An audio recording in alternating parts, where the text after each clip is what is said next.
नमस्कार सभी मित्रों को। स्वागत है आपका आज के पॉडकास्ट में, जिसका विषय है महत्वाकांक्षा, एम्बिशन। आज हम अनंत श्री से इस विषय पे बातचीत करेंगे, जानेंगे, समझेंगे, महत्वाकांक्षा से जुड़े सारे पहलुओं को गहराई से स्पर्श करने की कोशिश करेंगे। आइए शुरू करते हैं। अनंत श्री, मेरा पहला क्वेश्चन ये है कि जैसे जैसे हम बड़े होते हैं हमें अहंकार सिखाया जाता है, तो क्या उस अहंकार में महत्वाकांक्षा भी एक महत्वपूर्ण तत्व है? देखिए, ये एक मुझे लगता है कि इन सारे विषयों को हमें बड़े नए सिरे से और बड़े मनोवैज्ञानिक ढंग से समझने की कोशिश करनी चाहिए, क्योंकि सारे विषय बहुत प्रचलित भी रहे हैं, लोग इनको समझते भी रहे हैं, लेकिन उनका बहुत सामान्यीकरण कर दिया गया, बड़ा जनरलाइजेशन कर दिया गया है। अब जैसे महत्वाकांक्षा, तो महत्वाकांक्षा स्वस्थ भी हो सकती है और महत्वाकांक्षा अस्वस्थ भी हो सकती है। महत्वाकांक्षा अपने आप में बुरी नहीं है।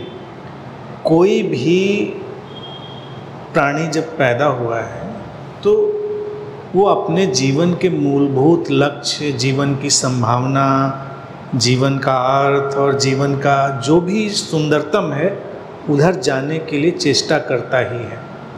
इवन वृक्ष भी कर रहा है, अपने फूलों फलों के रूप में पत्थर कर रहा है, अच्छे सुंदर पत्थरों के निर्माण में भी। एक पत्थर क्रिस्टल में बदल रहा है, कोयला हीरे में बदल रहा है, और हर चीज़ श्रेष्ठ की तरफ जा रही है।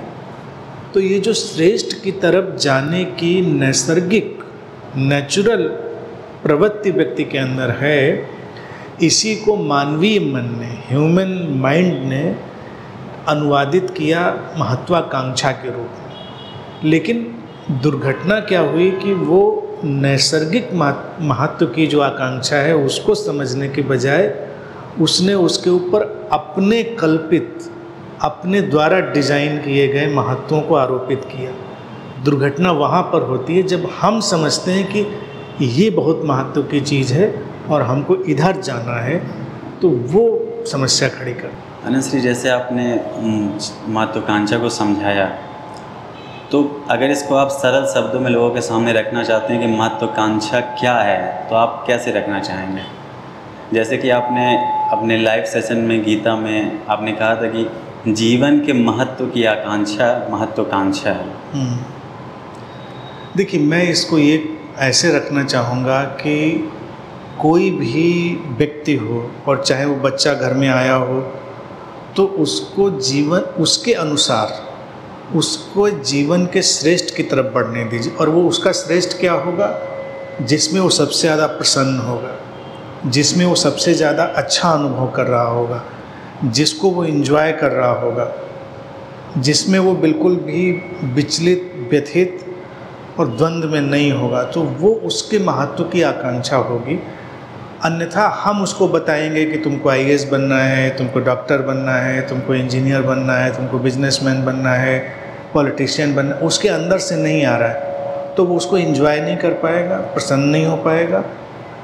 अगर उसमें वो दौड़ना शुरू करेगा तो ये वो महत्वाकांक्षा होगी जिसको समाज दिखाता है कि ये महत्वाकांक्षा है, और यही वाली बुरी है। इवन कुछ भी समाज में देखिए, आध्यात्मिक गुरुओं ने भी इसको थोड़ा एक विकृत रूप दे दिया है।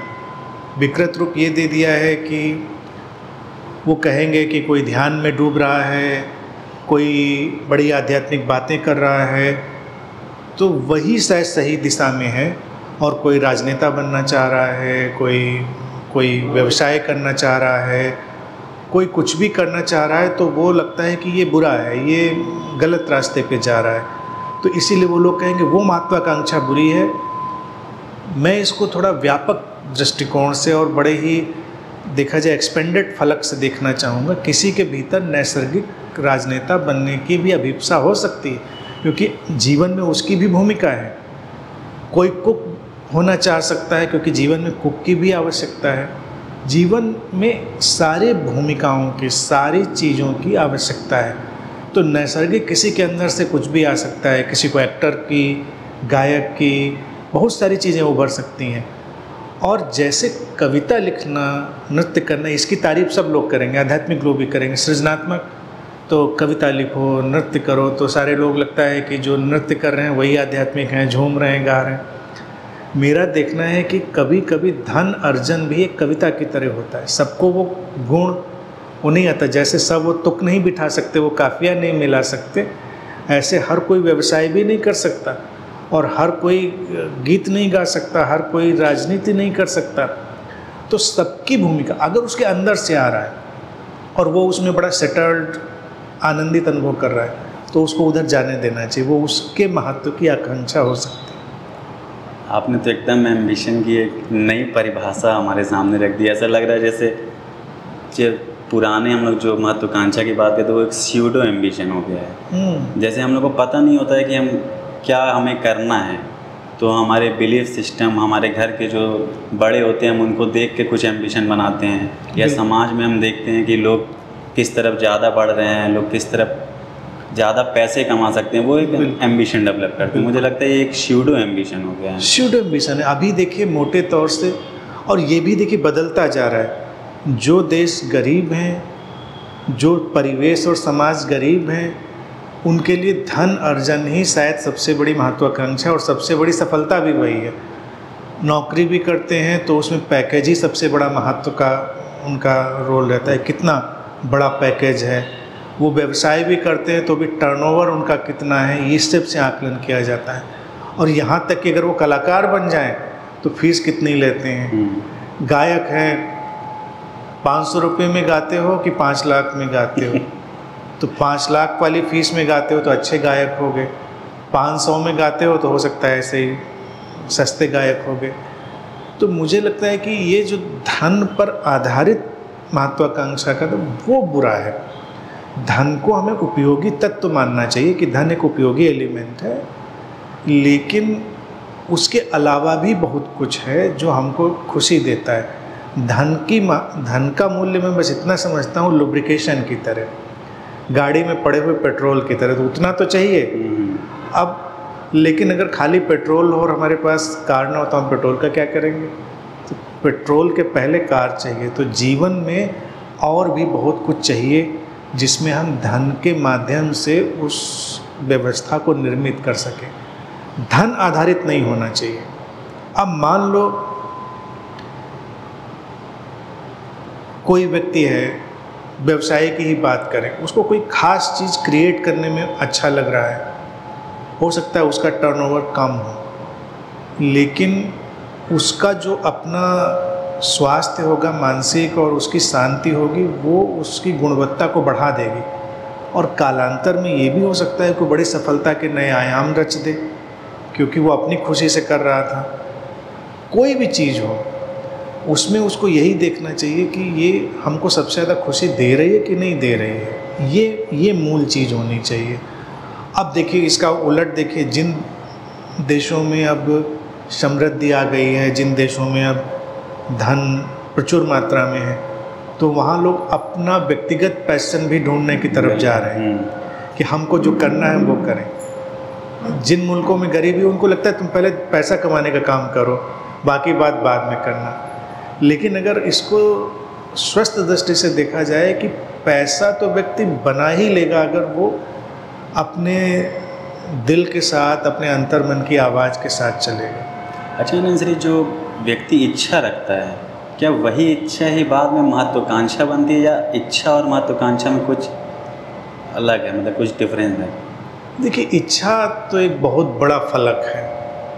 इच्छाएं तो निरंतर घट रही हैं, बनती हैं, बिगड़ती। इच्छाएं तो देखिए टेम्परेरी से लेकर और जीवनोपयोगी से लेकर नैसर्गिक से लेकर बहुत सारी इच्छाएं घटती हैं। जैसे पानी पीने की इच्छा, भोजन की इच्छा, कंफर्ट की इच्छा, मिलने जुलने की इच्छा, ये सब इच्छाएं टेम्परेरी हैं। कुछ नैसर्गिक है, नैसर्गिक जैसे भूख, प्यास, नींद, ये इच्छाएं, ये नैसर्गिक इच्छाएं। तो इन्हीं इच्छाओं के बड़े फैलाव के बीच से ही कोई ऐसी इच्छा उगती है जिससे हमको लगता है ये हमारे जीवन में कोई बड़ा मूल्य पैदा करने वाली है, जो हमको बड़ी शांति और संतुष्टि देने वाली है, तो उस इच्छा के साथ जब हम चलते हैं तो वो एक महत्वाकांक्षा बनती है। तो ऐसा कह सकते हैं क्या इसको कि इच्छा जो होती है वो हमारे सोच से आती है और महत्वाकांक्षा जो होती है वो मतलब बाहर से हम क्रिएट करते हैं? नहीं, इच्छा भी सोर्स से आ रही है और मौलिक महत्वाकांक्षा भी सोर्स से ही आ रही है। अच्छा। मौलिक महत्वाकांक्षा और स्यूडो महत्वाकांक्षा, कृत्रिम महत्वाकांक्षा, ये भेद है। मौलिक महत्वाकांक्षा तो हर व्यक्ति अपने श्रेष्ठ की तरफ जाना ही चाह रहा है। दुनिया में ऐसा कोई भी व्यक्ति, क्या प्राणी भी नहीं, जो अपने श्रेष्ठ की तरफ नहीं जा रहा होगा। लेकिन कृत्रिम महत्वाकांक्षा बीच में बाधा पैदा कर देती है कि वो समाज और परिवार की कुंठाएं और समाज और परिवार के द्वंद्व, उनकी हताशाएं, निराशाएं और उनके अपने पूर्वाग्रह और मान्यताएं, वो बनाती हैं कृत्रिम महत्वाकांक्षा को। अच्छा नंसी, अगर मैं पूछूं आपसे कि ये जो स्यूडो एम्बिशन हम क्रिएट करते हैं तो इसके पीछे रूट कॉज क्या है? मतलब क्या हम पाना चाहते हैं? या कई लोगों को होता है कि कुछ पता नहीं होता है कि हम कुछ पाना चाहते हैं, बस एक फोकस बना लिया और एक मंजिल फिक्स कर ली हमने, रास्ते कुछ पता नहीं है, और उसके लिए ये यहाँ तक भी होता है कि हम हिंसा भी कर बैठते हैं उस मंजिल को पाने के लिए, दूसरों के लिए, अपने लिए भी। दूसरों के लिए भी और अपने लिए भी। देखिए, रूट किसी भी चीज़ की तरफ जाने का तो मैंने हमेशा स्पष्ट किया है, कुछ और हो ही नहीं सकता। हर आदमी जीवन में खुश होना चाहता है। Everybody is in search of happiness. अब उसको पता नहीं होता हमारी हैप्पीनेस आएगी कहाँ से। तो कभी कोई बताता है कि इसको पाकर बहुत खुश हो जाओगे, तो उधर चल देता है कि चलो इसको पाकर खुश हो जाएंगे। ये करीब करीब वही होता है ना, जैसे कि हम कोई मूवी देखने जाते हैं तो मूवी में तो करीब करीब क्लियर ही होता है कि मूवी हम खुशी के लिए देखने जा रहे हैं, हमको अच्छा लगेगा, लेकिन फिर वही मूवी बड़ी बेकार बनी होती है तो हम निराश लौटते हैं, कहते हैं मज़ा नहीं आया, टाइम वेस्ट हो गया। तो इसी तरह से किसी भी इच्छा महत्वाकांक्षा की तरफ व्यक्ति भाग रहा है तो खुशी के लिए भाग रहा है। अब कई बार वो उस मूवी से गुजर कर उसको पता चलता है तो बेकार गया, टाइम वेस्ट हो गया, मज़ा तो नहीं आया।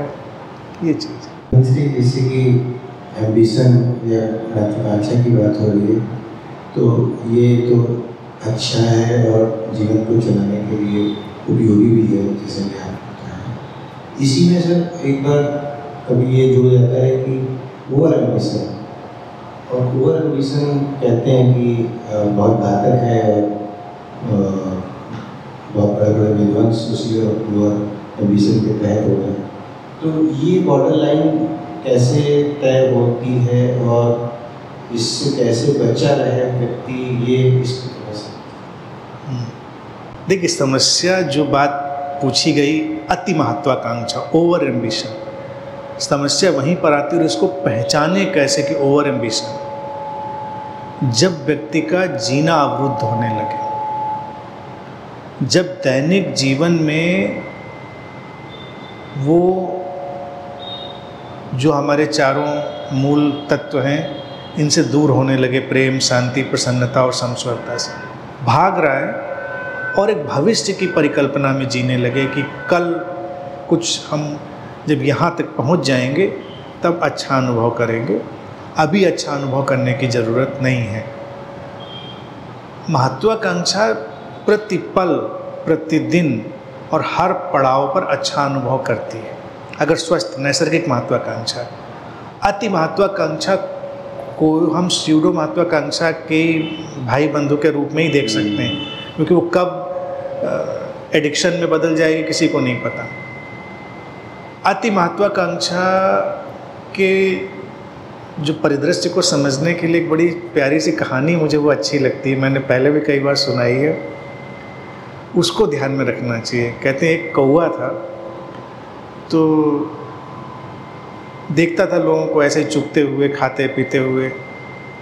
फिर वो थोड़ा एंटरप्रेन्योर कौवा था, उसको लगा कि हम सामान जुटाते हैं, अनाज, तरह तरह की चीज़ें जुटा कर रखते हैं, जिससे आने वाले कई साल हम उससे अच्छे बिताएंगे प्रसन्नता से। जब जुटाता गया तो उसको और हौसला बढ़ा, तो उसको लगा इतना भी जुटा लेते हैं कि हमारे आने वाले बच्चे भी उसको एंजॉय करें और कोई कमी न रहे। सब जुटा लिया उसने, फिर उसने कैलकुलेट किया बैठकर,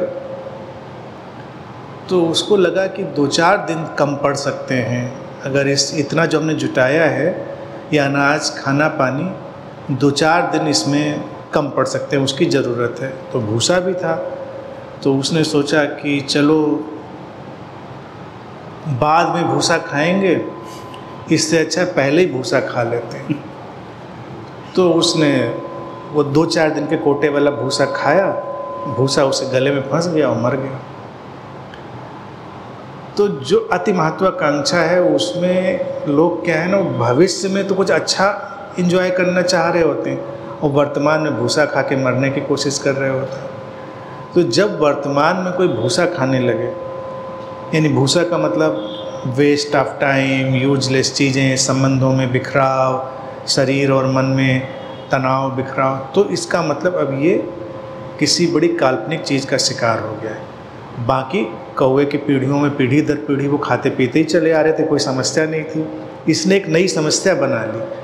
तो जब किसी भी चीज़ के प्रति व्यक्ति दौड़ता है तो यही समस्या जो भविष्य का निर्माण करती है उससे वो ग्रस्त होकर पीड़ित होता है। हाँ, जैसे नॉर्मल लाइफ में भी हम लोग कहते हैं यार अभी कुछ कर लेते हैं, बाद में हम लोग को पीस मिलेगी, हैप्पीनेस मिलेगी, लेकिन प्रेजेंट का हम कुछ नहीं देखते हैं। प्रेजेंट का नहीं देखते। इवन जो बच्चे पढ़ाई कर रहे हैं उनके ऊपर भी यही चीज़ लागू होती है। माँ बाप उनको हमेशा दबाव देते हैं, हाँ पढ़ने में बहुत मेहनत है, थोड़ा अपना जान डालो, पढ़ डालो पूरी तरह से और बाद में फिर आराम की ज़िंदगी जियोगे। उसको वो ये कभी नहीं बताते अपने पढ़ने को एंजॉय करो।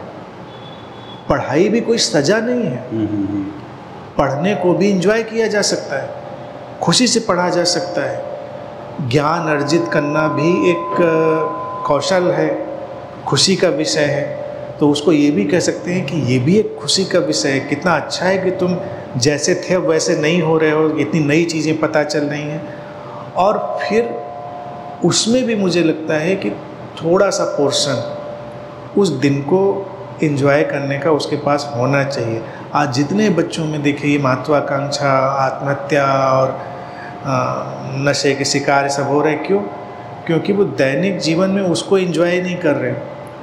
मैं कहता हूँ कि अच्छा चलो कोई 12 घंटे पढ़ाई करता है तो 1 घंटा उसको अपने लिए रखना चाहिए। 1 घंटा मैं अपने लिए भी एंजॉय करूँगा, अच्छा कुछ खाऊँगा, अच्छा कुछ सुनूँगा, कुछ लोगों से अच्छे से मिलूँगा जुलूँगा, बात करूँगा, थोड़ा टहल कर आऊँगा। 1 घंटे में कोई भूकंप नहीं आ जाने वाला। लेकिन परिवार का फोकस क्या होता है कि महत्वाकांक्षा इतनी है कि बच्चा लगता है कि मर चुका है, अब ना ये जीता है, ना हंसता है, ना मुस्कुराता है, बस वो किताबों में खोया हुआ है। उसके बाद उसके परिणाम का थोड़ा सा भी दाएं बाएं होना उसको बिखेर देता है। लेकिन अगर दैनिक जीवन में नित्य प्रति रूप से वो खुश रहा है तो परवाह नहीं करता वो परिणाम की, और ये भी बात उसका परिणाम अच्छा भी आएगा। अच्छा नंसरी, इसको ऐसे भी कह सकते हैं जैसे आप ओरिजिनल नेचर और आर्टिफिशियल नेचर की बात करते हैं तो स्यूडो एम्बिशन हमें आर्टिफिशियल नेचर की तरफ ले जाता है। एग्जैक्टली, आर्टिफिशियल नेचर ही है। आर्टिफिशियल नेचर व्यक्ति को अंत में पीड़ित और परेशान करना ही है। आर्टिफिशियल नेचर देखिए, हम पता नहीं क्यों लोगों की मौलिकता को भांप ही नहीं पाते। देखिए कितने लोग हैं जो मौलिक रूप से वैज्ञानिक हो गए, मौलिक रूप से कुछ भी हो गए, आज उन्हीं की वजह से सब अच्छा है।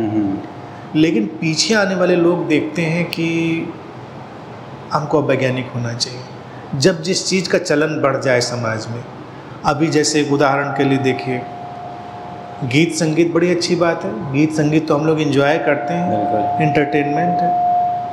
लेकिन जब से रियलिटी शो शुरू हो गए, गीत संगीत एक सफलता का पैमाना बन गया, पैसे प्रसिद्धि का एक पैमाना बन गया। सारे पेरेंट्स अपने बच्चों को गीत संगीत में लगा दिया, म्यूजिक टीचर लगा दिया, डांस टीचर लगा दिया, तुम भी सीखो। अब छोटे छोटे बच्चों के ऊपर बहुत प्रेशर है, पढ़ाई भी करनी है, गाना भी सीखना है, डांस भी सीखना है।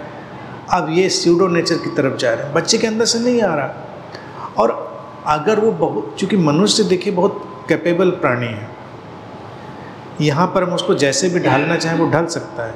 आर्टिफिशियल नेचर में भी हो सकता है वो बहुत अच्छा गाने लग जाए, सिखाया जा सकता है, बहुत अच्छा नृत्य करना लग जाए, लेकिन अंदर से हमेशा खोखला रहेगा, क्योंकि उसके अंदर से वो आ ही नहीं रहा था, उसके अंदर से वो नहीं आ रहा था। अगर उसके अंदर से आ रहा होता, ओरिजिनल नेचर उसका होता, तो वो अच्छा होता। और ऐसे में क्या है कि समाज में भी हम देखें सब लोग पता नहीं कहाँ खो जाते हैं।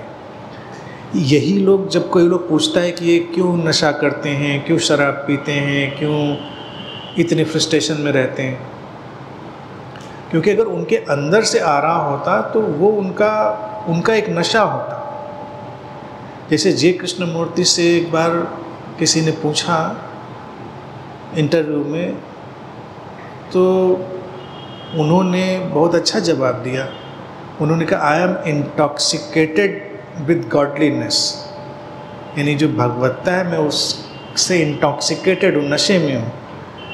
तो अब ये होगी एक आध्यात्मिक व्यक्ति की पहचान कि वो ध्यान में उतर रहा है, किसी समझ में, ज्ञान में उतर रहा है, तो उसको बड़ा आनंदित अनुभव हो रहा है, बड़ा अच्छा लग रहा है, उसको खुशी फील हो रही है। लेकिन एक व्यक्ति हो सकता है उसने देखा कि ध्यान में किस लिए जाना चाहिए, ये जो बड़े बड़े गुरु हैं कितनी बड़ी बड़ी गाड़ियों में चलते हैं, कितने उनके लाखों करोड़ों अनुयायी होते हैं, और जब व्यक्ति ज्ञानी और ध्यानी हो जाता है तो कितनी पूंछ हो जाती है, लोग पैर छूते हैं। तो उसके अंदर एक आर्टिफिशियल नेचर धक्का दे रहा है ध्यानी ज्ञानी बनने का।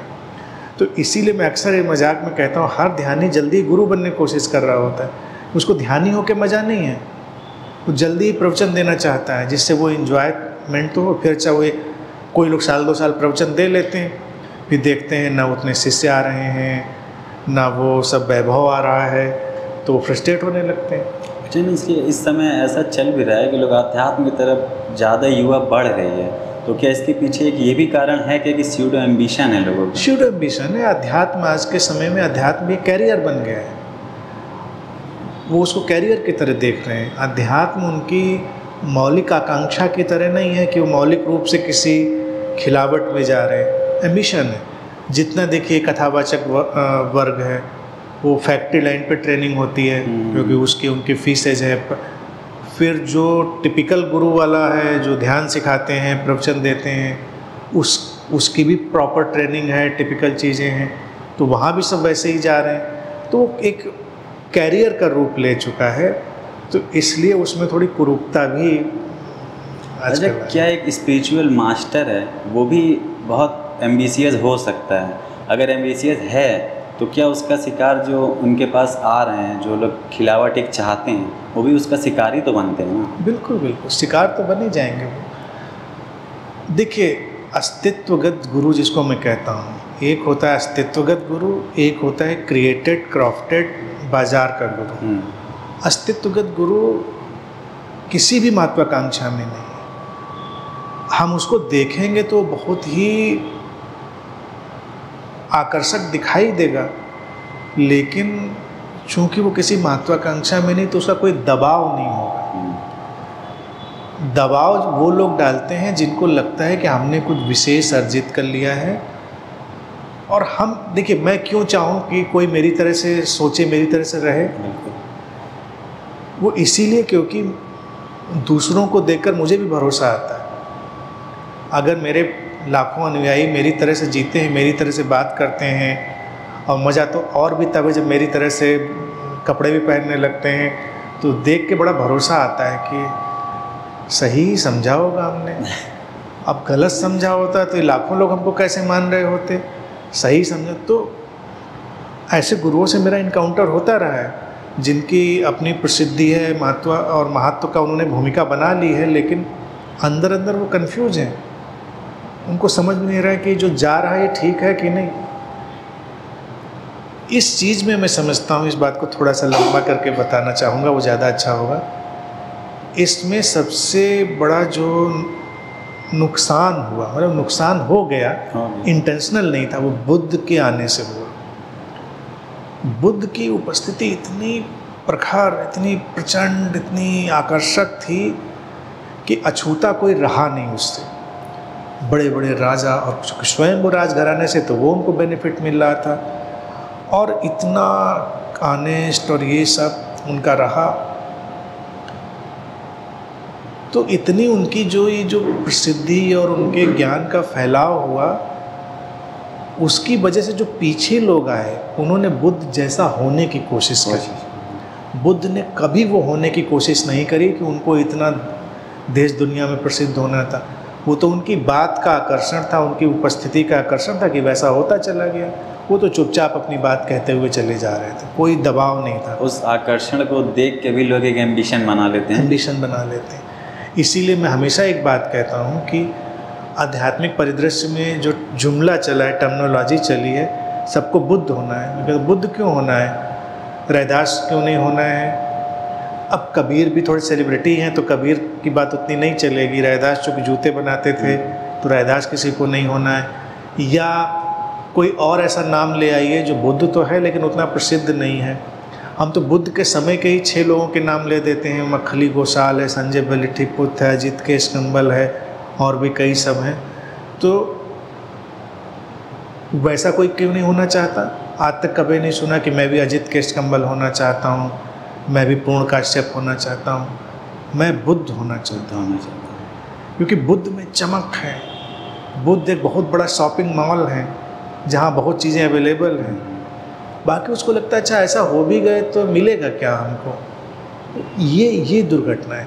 तो ये आध्यात्मिक जो लोगों के बीच द्वंद्व है, वो उनकी महत्वाकांक्षा यहीं पर टकराती है कि वो किसी भी बड़े नाम से अटैच होकर देखते हैं कि ये शायद श्रेष्ठ है।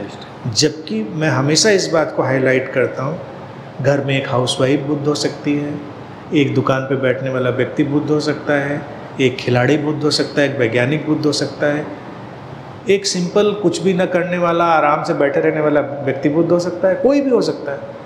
बस वो अपने अंदर सेटल्ड है, उसकी जो peace, happiness, love, harmony unbroken है, बुद्ध है वो। उसको स्पेशल होने की ज़रूरत कहाँ पर आ पड़ती है? आजकल का जो परिदृश्य चल रहा है, आजकल लोग जो स्पिरिचुअल मास्टर अपने को बोलते हैं, वो लोग भी इतना एम्बिशन अपना बना लिए हैं और उस एम्बिशन को पूरा करने के लिए वो जो गीता को कोट करते हैं कि तुम्हें करना है, जैसे कृष्ण अर्जुन से कहते हैं लड़ो करो, तो वो एक मुझे लगता है कि गलत अर्थ दे के उस एम्बिशन, अपने ही एम्बिशन को पूरा करते हैं, जिसका एक जो उनके पास आते हैं वो भी भ्रम में जाते हैं। उनको लगता है मुझे भी एक एम्बिशन बनाना है, वो एक स्यूडो एम्बिशन बन जाता है उनका। बिल्कुल, अध्यात्म भी उसका शिकार हो गया है पूरा दुनिया। और गीता पे इसीलिए हमने देखिए एक सीरीज़ इसीलिए लेनी शुरू करी, गीता भी डिमिस्टिफाई हो।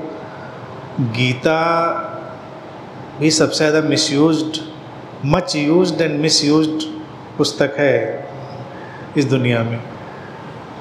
और एम्बिशन सेट करने में लोग गीता को ही सबसे आगे रखते हैं। मार्केटिंग में भी गीता है, बिजनेस में गीता है, हर जगह गीता है, और गुरुओं के पास गीता है। जबकि गीता एक spontaneous happening, effortless happening, effortless flowering का ही प्रतीक है कि गीता बोलने वाला व्यक्ति एक क्षण पहले ये तय करके नहीं बैठा था कि हमको गीता का प्रवचन देना है। बोलने के एक क्षण बाद भी उसने ये नहीं तय किया कि हमको दोबारा रिपीट करना है। एक ऐसा क्षण आया, एक ऐसा लम्हा आया, ऐसा मोमेंट आया, एक मांग आई अस्तित्व में कि ये बात किसी को कहनी है। उसने वो बात कह दी, बात खत्म हो गई। तो गीता से ज़्यादा सहज, स्वतः स्फूर्त, अकर्ता की स्थिति, दबाव रहित, तनाव रहित कोई घटना हो नहीं सकती। उसको कैसे कोई बना सकता है? महत्वाकांक्षा तो तब होती जब उसके बाद श्री कृष्ण पीछे लौट के अर्जुन से कहते हैं कि क्या कह डाला मेरे भाई, अब इसका हमको प्रचार प्रसार भी करना पड़ेगा। तो कहाँ भूल गए, इतना उन्होंने महत्व ही नहीं दिया उसको। ये तो बात के लोगों ने कलेक्ट करी। अब गीता पर भी देखिए, मैं बोल रहा हूँ ज़रूर अच्छी बातें हैं, लेकिन उसके कई पर्सपेक्टिव देखने चाहिए। जहाँ पर गीता की हैपनिंग हुई होगी वहाँ पर ऐसे तो नहीं कहा गया होगा, गा गा कह रहे कि श्लोक पढ़ पढ़ के। वो तो कुछ संक्षेप में कुछ कम्युनिकेशन हुआ होगा। फिर वर्णन ये आता है कि संजय ने गीता को धृतराष्ट्र को सुनाया। इसके बाद कहाँ किसने किसको सुनाया इसका वर्णन नहीं आता। फिर बाद में पता चलता है कि वेद व्यास ने उसको कंपाइल किया। तो उन तक पहुँचते पहुँचते उसका बहुत सारा वर्जन बदलता गया होगा। तो मूल रूप में देखा जाए गीता वेद व्यास का ही वर्जन हम कहेंगे, श्री कृष्ण का रॉ मटेरियल है।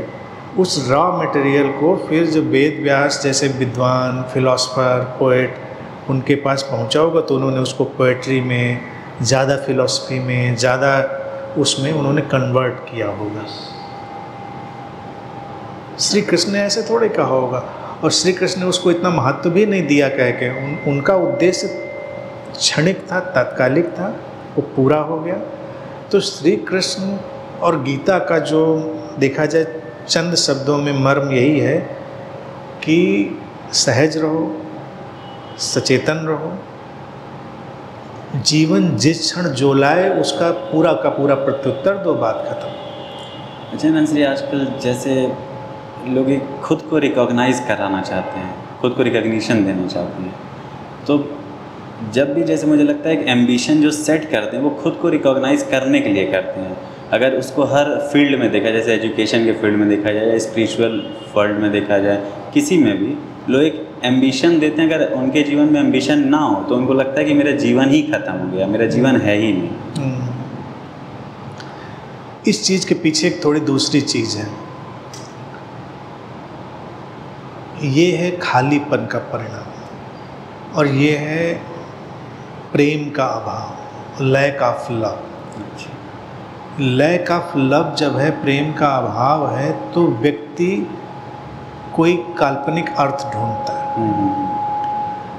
अगर लोगों के जीवन में भरपूर प्रेम हो, चाहे परिवार में उनको जीने को मिला हो, स्वयं में जीने को मिला हो, तो वो किसी नकली अर्थ की तरफ नहीं भागते हैं लोग। इसीलिए जो लोग खाली, निराश, अप्रेमपूर्ण लोग, प्रेम की बातें चाहे कितनी भी करें, वो उनको बहुत दौड़ाता है। जो बच्चे भी देखिए प्रारंभ से बहुत प्रेमपूर्ण वातावरण में पले हैं, उन्होंने प्रेम को अनुभव किया है, तो वो थोड़े ठहरे हुए हैं, उनको कोई अलग अर्थ ढूंढने की ज़रूरत नहीं है। ये चीज़ इसलिए मैं कह रहा हूँ बड़ी मनोवैज्ञानिक है, क्योंकि लोग किसी के प्रेम में दीवानगी की तरह से क्यों पड़ते हैं, सोचने वाली बात है। आध्यात्मिक लोग उसको कहेंगे ये काम वासना है इसलिए कोई प्रेम में पड़ता। प्रेम में तो लोग काम वासना के बिना भी पड़ते हैं, कोई किसी गुरु के प्रेम में पड़ता है, कोई किसी दोस्त के प्रेम में पड़ता है। तमाम प्रेम का कोई स्त्री पुरुष का ही दायरा नहीं, लेकिन स्त्री पुरुष का भी दायरा अगर बना लें हम, पहली बार जब हम प्रेम में होते हैं किसी के, हम स्त्री पुरुष वाले से ही शुरू करें जो कॉमन है, तो व्यक्ति के जीवन में एक अर्थ आता है। उसको लगता है दूसरे ऐसा कोई मेरे जीवन में आया कि मेरा जीवन अर्थपूर्ण हो गया, मैं मतलब बेकार नहीं हूँ, ऐसे सड़क पर लुढ़कते हुए पत्थर की तरह नहीं हूँ, किसी के लिए मेरा महत्व है, मेरे होने का, मेरे वजूद का कोई मतलब है। तो ये भरपूर प्रेम उसको एक वजूद देता है, उसको एक अस्तित्व देता है। तो सड़क पर इधर उधर टकराते पत्थर के बजाय देखा जाए वो एक देवालय की मूर्ति बन जाता है। अब उसको परेशानी नहीं, ये व्यक्ति अब बहुत विक्षिप्त महत्वाकांक्षाओं में नहीं भागने वाला है। लेकिन अगर प्रेम का अभाव है तो वो सड़क के किनारे वाला पत्थर ना बना रह जाए और देवालय की मूर्ति बने, इसके लिए येन केन प्रकारेण जो उससे बन सकता है वो करेगा। यहाँ तक कि वो टेररिस्ट हो जाएगा, वो अपराधी हो जाएगा, कि कहीं तो फोटो अखबार में छप जाए हमारी कि आए थे, बेकार नहीं आए थे, कुछ तो काम के लिए आए थे। तो ये जो लैक ऑफ लव है, यही सबसे बड़ी चीज़ है। और लैक, प्रेम के अभाव के कारण ही लोग काल्पनिक महत्वाकांक्षाओं में भागते हैं। तो अगर जीवन में प्रेम लोगों के पर्याप्त हो तो वो वास्तविक अर्थ की तरफ जाएंगे, काल्पनिक अर्थ की तरफ नहीं जाएंगे, क्योंकि तब उन्हें किसी को सिद्ध नहीं करना है। प्रेम की घटना पहली बार ऐसी घटना होती है जब हमें किसी के सामने अपने को सिद्ध नहीं करना है, हम स्वयं सिद्ध हैं। माँ और बच्चे का प्रेम इसीलिए क्यों इतना महान माना जाता है, क्योंकि बच्चा कैसा भी है, माँ के सामने उसे सिद्ध नहीं करना है, माँ तो उसको प्यार दे ही रही है। अब ये किसी को कहना नहीं चाहिए कि ये प्यार का बड़ा छोटा और मानवीय रूप है, प्रेम तो बड़ा दैवी और वो वाला होता है। वो छोटा वाला ही चाहिए सबको, वो लगाव, वो स्नेह, वो थोड़ा कंसर्न, वो थोड़ी केयर, सबको यही चाहिए, यही नर्चरिंग है। तो इसीलिए कभी व्यक्ति देखिए मुसीबत में पड़ता है, परेशानी में होता है, और माँ बच्चे के संबंध भी कई बार बिगड़ जाते हैं, लेकिन अगर वो अच्छे रहें, आमतौर से अच्छे ही रहते हैं, तो व्यक्ति को माँ की ही याद आती है। वो कभी बीमारी में पड़ गया हो, कहीं बड़ी मुश्किल में पड़ गया हो, माँ इस दुनिया में ना भी हो तो भी उसको माँ की याद आती है कि वो होती तो मैं कैसे उसके सामने आराम से बैठ लेता। यानी वहाँ पर आराम से बैठ सकते हो। इसीलिए प्रेमी वही दो लोग होते हैं जिनके पास आप बिना किसी दिखावे के, बिना अपने को सिद्ध किए, बिना अपने को इम्पोज किए आराम से बैठ लेते, जैसे हैं वैसे बैठ लेते। ये चीज़ हमको अर्थ देती है, हम मीनिंगफुल हो जाते हैं, और बाकी सबके सामने हमको कुछ दिखाना है। मतलब जहाँ पे ओरिजिनल नेचर हमारा, ओरिजिनल नेचर हम खो देते हैं सबके सामने। इसीलिए सबके सामने हमारे चेहरे हैं, मेकअप है, हमारी सब आर्टिफिशियल बॉडी लैंग्वेज है, आर्टिफिशियल ज्ञान है। प्रेमी लोग क्यों एब्सर्ड बातें करने लगते हैं? आपस में बैठे हैं, प्रेमी लोग तो जिब्रिश में भी बात कर लेते हैं, कोई उनको मतलब नहीं है। ये जो बाबू और ये जो पप्पू ये सब चलता है ना, ये मेले बाबू ने थाना थाया वाला जो बाबू सोना चलने लगता है। ये क्यों करने लगते हैं लोग? क्योंकि उनको अब कोई मीनिंगफुल या दिखावे वाली चीज़ की ज़रूरत नहीं रह गई। वो रिलैक्स हो सकते हैं अपनी स्टुपिडिटी में भी। बाकियों के सामने हमको ज्ञान भी दिखाना है, हमको हर चीज़ दिखानी है कि हम कितने इंटेलिजेंट हैं, हम कितने स्मार्ट हैं, सब दिखाना। तो वो दिखावे का पूरा जगत बनता चला जाता। और अच्छा, इस दिखावे के जगत में आध्यात्मिक गुरुओं ने भी बड़ा बंटा ढार किया है। एक गुरु आ जाए, उसको science, physics, chemistry, astronomy, economics, sociology, psychology, दुनिया का कोई सब्जेक्ट ले, उसको हर सब्जेक्ट पे बोलना है। आता हो ना आता हो उसको बोलना है। तो जो उसके अनुयायी होते हैं वो थोड़े कॉम्प्लेक्स में चले जाते हैं कि महत्वपूर्ण व्यक्ति होने के लिए इतना ज्ञानी होना चाहिए। कम ज्ञानी में काम नहीं चलता भाई। कभी हम वो भी अपना एम्बिशन उसको बना, एम्बिशन बना ले। कभी आदमी कह दे हमको नहीं पता, आई एम सेटिस्फाइड। तो इसीलिए मैं कहता हूँ कि इनलाइटनमेंट होता है कि सेटल्ड इन नॉट नोइंग, न जानने में भी स्थिर हो जाने में भी। जैसे सुकरात की स्थिति है, जब कहते हैं कि भाई वहाँ का जो प्रोमिनेंट ज्ञानी व्यक्ति था उसने कहा कि ये ज्ञानी हो गया। सुकरात उस अवस्था में पहुँच गया जब उसने कहा कि नहीं मैं कुछ नहीं जानता। जीवन इतना बड़ा है, हम कहाँ सब कुछ जानते हैं। तो ये जो सब कुछ जानना और सब कुछ नहीं जानना, इस सब के द्वंद्व में व्यक्ति उलझा। महत्वाकांक्षा देखा जाए कृत्रिम जो है वो समस्या है, नहीं तो सहज और नैसर्गिक महत्वाकांक्षा में हर व्यक्ति वहीं पहुंच ही जाएगा जहां पहुंचने के लिए वो बना है। और कई बार अगर वो वहां पहुंचने के लिए नहीं बना है तो कितनी भी आपाधापी करके वहाँ पहुँच तो पाता नहीं, फिर निराश होता है, फिर परेशान होता है। अच्छा नंसी, स्यूडो एम्बिशन अगर किसी का फुलफिल होता है तो क्या जो जिस 4 पिलर की आप बात करते हैं, शांति, प्रसन्नता, समझौता, वो उसके पास रहता है? बिल्कुल रहता है। स्यूडो एम्बिशन अगर किसी नहीं, स्यूडो एम्बिशन में नहीं रहेगा। स्यूडो एम्बिशन में तो वो इसके लिए जा ही नहीं रहा था। स्यूडो एम्बिशन में तो हमेशा वो दूसरे से रिकग्निशन पाने के लिए जा रहा था, अपने को सिद्ध करने के लिए जा रहा था, समाज से, दुनिया से सर्टिफिकेट लेने के लिए जा रहा था। ये क्यों लोग अवार्ड और सबके पीछे घूमते हैं? देखिए लोग कितने विक्षिप्त हो जाते हैं। किसी को पद्मश्री मिल जाए, घर के बाहर नेम प्लेट पे लगा पद्मश्री, पद्म विभूषण, तो तुम्हारे कौन से कान नीले हो गए, पैन्नी हो गए इसके बाद, लेकिन उपाधि लगा के इसी के लिए दौड़े थे वो।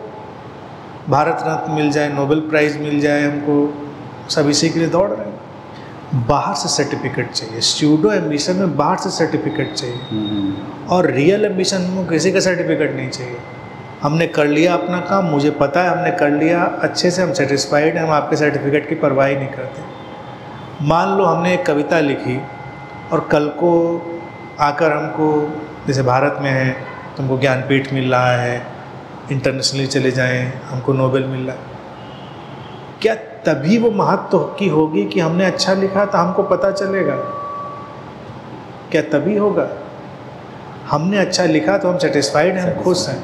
आप सुंदर हैं, कल को आपको miss world, miss universe, miss town, miss मोहल्ला का टैग मिलेगा, तभी आप जानेंगे कि आप सुंदर हैं। आप सुंदर हैं, आप अपनी सुंदरता को एंजॉय कर रहे हैं, बात खत्म हो गई। आप किसी सर्टिफिकेट लेने नहीं जा रहे कि बताइए क्या मैं सुंदर हूँ, 4 जज बैठ के बताएं कि नहीं आप सुंदर हैं, हमें नहीं चाहिए सर्टिफिकेट किसी का। तो रियल एम्बिशन में जब होता है नैसर्गिक महत्व की आकांक्षा में, तो उसको किसी का प्रमाण पत्र नहीं चाहिए। स्यूडो एम्बिशन में उसको हमेशा प्रमाण पत्र चाहिए, वो बिना प्रमाण पत्र के जी ही नहीं सकता। इसीलिए वो सब अवार्ड, सर्टिफिकेट, वो सब दीवार पे टांगता है। अगर वो रिकग्निशन ना मिले तो एक और एम्बिशन बनाना है मुझे, बनाना पड़ेगा। रिकग्निशन नहीं मिलेगा वो कोलैप्स हो जाएगा, रिकग्निशन नहीं मिलेगा उसका जीवन बिल्कुल बेकार हो जाएगा। अच्छा, इसीलिए देखा भी जाता है कि जो लोग अपने एम्बिशन को फुलफिल भी कर लेते हैं तो अंततः ना वो शांति में रहते हैं ना प्रसन्नता में रहते हैं, वो एक डिप्रेशन, एक अवसाद जैसी स्थिति में ही पहुंच जाते हैं। क्योंकि वो स्वयं सिद्ध नहीं है ना, स्वयं सिद्ध नहीं है। स्वयं सिद्ध होने के लिए ही व्यक्ति जब सहजता में चलेगा तो वहाँ पहुँचेगा। कृत्रिम में तो वो उसको बाहर से ही पता चलना है। भाई अध्यात्म जगत में भी एक देखिए बात चलती है, सर्टिफिकेट बांटे जाते हैं, इनलाइटेंड हो गया। मैं कह रहा हूँ एक बांटता है और एक व्यक्ति स्वयं अपने लिए सर्टिफिकेट क्रिएट करने की कोशिश करता है कि दूसरे लोग सर्टिफाई कर दें कि हाँ आप ज्ञानी हैं। यानी 4 लोग अगर मिलके मुझको ज्ञानी कहने लगे तो मैं ज्ञानी अनुभव करने लगूँगा। कितनी फ़नी चीज़ है। और अगर 100 लोग मिलके हमको मूर्ख कहने लगे तो अगर मूर्ख अनुभव करने लगता हूँ तो कितनी विचित्र सी बात होगी। मतलब यानी कि जंगल में तो नहीं होता है कि शेर को सारे जानवर मिलके गधा बोल लें तो गधा हो जाएगा, कल को सुसाइड कर ले, पेड़ पे लटका पाया जाएगा शेर। इस सारे जंगल के लोग हमको गधा कहते थे, हम पेड़ पे लटक गए, आज तक कोई शेर लटका हुआ नहीं पाया गया। क्योंकि वो जो है सो है, सर्टिफिकेट थोड़ा ही चाहिए उसको किसी चीज़ का। समाज में जो सोशल वर्कर होते हैं वो भी एक एम्बिशन सेट कर लेते हैं कि मुझे ये करना है काम, तो वो सोचते हैं कि लोगों की भलाई के लिए करते हैं, लेकिन मुझे लगता है कि वो भी एकदम दुर्दशा वहाँ कर देते हैं। वो सोशल वर्कर जब एक जॉब और एम्बिशन की तरह होते हैं तो वो दुर्घटना तो करते ही हैं, क्योंकि वो एम्बिशन की तरह चला रहे हैं। पहले समाज की सेवा के पहले करुणा आनी चाहिए, करुणा से चीज़ें होंगी। बुद्ध कभी अगर बुद्ध के इतिहास में जाएं वो समाज सेवा करते हुए नहीं पाए गए, तो उनकी आलोचना भी ये होती है कि भाई समाज सेवा करते तो नहीं पाए गए, निकल गए, कोई आदमी बीमार पड़ा था सड़क के किनारे, ध्यान नहीं दिया, चले गए। लेकिन आप देखिए जब उन्होंने करुणा की बात रखी और लोग करुणावान हुए उनकी देशना में, कितने लोगों ने अस्पताल खोले होंगे, कितने लोगों ने विद्यालय बनाए होंगे, क्या क्या हुआ होगा। ये नालंदा, तक्षशिला सब उनके प्रभाव में बने। तो ये शिक्षा के लिए ही है। अब किसी को अशिक्षित देख के उनको ये आ जाता है कि हमारे सारे बिच्छू इस झुग्गी में पढ़ाने जाएंगे बच्चों को, तो यही काम करते रहे। झुग्गी में पढ़ के भी वो कोई आइंस्टीन, एडिसन, अंबानी और बनने वाले नहीं हैं वो। लेकिन उनके प्रभाव में जब विश्वविद्यालय बनते हैं, बहुत फैक्ट्रीज़ लगती हैं, तो लोगों को रोज़गार मिलता है, शिक्षा मिलती है, बहुत कुछ होता है। तो हमको इस सोशल वर्कर फिनोमिना को देखना चाहिए। सोशल वर्कर एक बड़ी घातक चीज़ होती है, और सोशल वर्कर भी वही है जो लैक ऑफ लव से चलता है, उसको भी प्रेम की कमी है। और सोशल वर्कर में एक चीज़ और आ जाती, गिल्ट।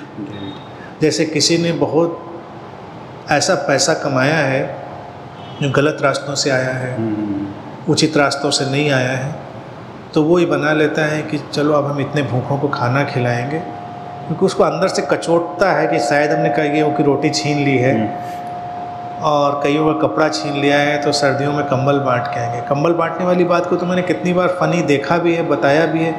एक ही आदमी को 4-4 लोग कंबल बांट जाते हैं। उनको तो बांटना है, उनको आदमी कंबल वाले ढूंढने, और वो लोग भी उस्ताद हो गए। इधर वाला उड़ा के जाता है, वो उसको तय करके नीचे रख देते हैं क्योंकि उनको पता है कि दूसरा कंबल वर्कर आ रहा होगा, उड़ाने आएगा। पूरा एक रैकेट चलता है। तो कई लोग तो नए नए तय करके फिर वापस दुकानों को बेच आते हैं, फिर दुकानों वाले से फिर वो सोशल वर्कर कंबल ले आते हैं। तो एक रिसाइकलिंग चलती रहती। एक आदमी को एक सर्दी में एक ही कंबल तो चाहिए, लेकिन कंबल बांटने वाले 20 आदमी हो गए, तो अब करें क्या? तो यही सब चलता है। तो ये बड़ा पैथेटिक सोशल वर्क है। करुणा होनी चाहिए, और करुणा से ऐसा समाज हम निर्मित करने की तरफ बढ़ें जब हमको उसकी ज़रूरत ना हो। अच्छा आनंद जी, आज का आखिरी क्वेश्चन मैं पूछना चाहूँगा कि आप आनंद पथ के मित्रों के लिए अगर आप एम्बिशन को और स्यूडो एम्बिशन को कुछ इसमें कैसे हम अंतर करें, या ध्यान मेहता से हम कैसे इससे दूर हो सकते हैं, इसके बारे में अगर कुछ कहना चाहेंगे? देखिए, आनंद पथ के मित्रों से तो हमारा यही कहना है कि कसौटी में अपनी 4 वही चीज़ें याद रखें: प्रेम, शांति, प्रसन्नता और समसूरता। जिस बात में वो खोए वो काम बिल्कुल ना करें, कितना भी बड़ा काम हो। किसी ऐसे व्यक्ति के साथ ना चले जिसके साथ चलने में वो खोता हो। जहाँ वो बढ़ता हो, जिसके साथ बढ़ता हो उसके साथ चलें, वो काम करें। और जीवन का आनंद लें, वर्तमान में जिए, दिन प्रतिदिन। भाई पीस हैप्पीनेस कैसे आएगी? भविष्य में तो नहीं आएगी। आज हमारी पीस हैप्पीनेस हमारे अंदर घटी कि नहीं घटी? हम कोई भी काम कर रहे हैं और जिस दिन हमको लगे कि ये चीज़ें जा रही हैं, उस दिन थोड़ा ठहर कर सोचना चाहिए। और अनंत पथ के मित्रों को स्वयं सिद्ध होना चाहिए। उनको कभी भी किसी प्रमाण पत्र, किसी पुरस्कार, किसी भी चीज़ के पीछे नहीं भागना चाहिए, क्योंकि हम स्वयं प्रमाण बनेंगे, स्वयं प्रकाश बनेंगे। कोई बाहर से आकर हमको नहीं बताएगा कि आप प्रकाशित हैं। हम प्रकाशित हैं, प्रसन्न हैं, तो स्वयं सिद्ध हैं। अभी सोचो कितनी फ़नी चीज़ हो जाएगी, हम ये इंतज़ार करें कोई आकर बताए आज तो बड़े खुश हो। हम खुश हैं भाई, इंतज़ार थोड़े करें किसी के बताने का कि हम खुश। बस उनको ऐसे जीना चाहिए। ठीक है, धन्यवाद सभी मित्रों का। आशा करता हूँ कि इस पॉडकास्ट की जो बातचीत है वो आपके जीवन को अवश्य बदलेगी।